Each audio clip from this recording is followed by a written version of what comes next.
చంద్రబాబు నాయుడుకి బుద్ధి చెప్పాలి. ఎందుకంటే ప్రజలు కూడా చంద్రబాబు నాయుడిని నమ్మే పరిస్థితుల్లో లేరు. గతంలో కూడా ఎన్నోసార్లు కూడా మేము కూడా కొన్ని వైసీపీ వైఫల్యాల మీద మాట్లాడాం. కానీ వైసీపీ వైఫల్యాల కంటే కూడా వైసీపీ ఫలాలు ఎక్కువ ఉన్నాయని చెప్పి కూడా చాలా మంది ప్రజలు చెప్పుకుంటూ వస్తున్నారు. నేను ఎప్పుడు మాట్లాడినా కూడా గవర్నమెంట్ పాలసీల మీదే మాట్లాడుతున్నాను. నిజంగా చూస్తే ఒక 2-3 నెలల నుంచి కూడా వేవ్ రాష్ట్రం మొత్తం కూడా మారిపోయింది. నిజంగా చెప్పాలంటే వైఎస్ఆర్సీపీ ప్రభుత్వం మళ్ళీ ఈసారి ఏర్పడుతుందనే నమ్మకం కూడా గట్టిగా అందరిలో వచ్చింది. ప్రజలు కోరుకుంటున్నారు. మార్పు అయితే మాత్రం ప్రజలు కోరుకోవట్లేదు. మళ్ళీ కూడా ముఖ్యమంత్రి శ్రీ జగన్మోహన్ రెడ్డి గారే వస్తారని కూడా అందరూ కూడా కోరుకుంటున్నారు. ఇది నేనే కాదు, ప్రతి ఒక్క రూరల్ ఏరియాలో కూడా ప్రజల్లో కూడా అందరిలో ఉంది.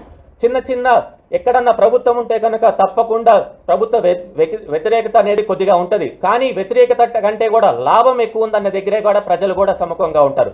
తప్పకుండా రాబోయే రోజుల్లో కూడా ప్రతి ఒక్కరు ప్రజలు ఆలోచించాలి. ఎందుకంటే జగన్మోహన్ రెడ్డి ముఖ్యమంత్రి అయినప్పటి నుంచి కూడా ఎన్నో పథకాలు తీసుకొని వచ్చారు.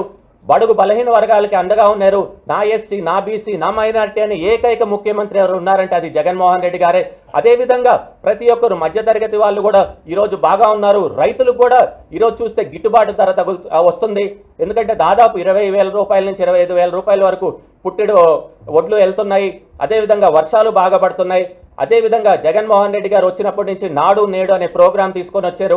ఫీ రీఎంబర్స్మెంట్ చేస్తున్నారు, పింఛన్లు ఇస్తున్నారు, వాలంటీర్ వ్యవస్థను తీసుకొని వచ్చి ప్రతి ఒక్కరికి ప్రజల దగ్గరికి వాళ్ళే వెళ్ళి పనులు చేసేటట్టున్నారు. అదేవిధంగా సచివాలయాలు కూడా ఓపెన్ చేశారు. గతంలో మనం కలెక్టర్ ఆఫీస్కో, ఎంఆర్ఓ ఆఫీస్కో, ఆర్డీఓ ఆఫీస్కి వెళ్ళాలి. ఇప్పుడు అవన్నీ లేకుండా మన సచివాలయంకి వెళ్తే పనులు కూడా అవుతున్నాయి.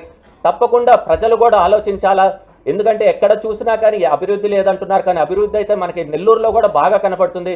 ఎక్కడ చూసినా కట్టడాలు ఎక్కువైపోయినాయి. భవన నిర్మాణ కార్మికులకి పుష్కలంగా పని దొరుకుతుంది. ప్రతి ఒక్కరు ఈరోజు వాళ్ళు వీళ్ళు లేదని కాదు, అన్ని వర్గాలు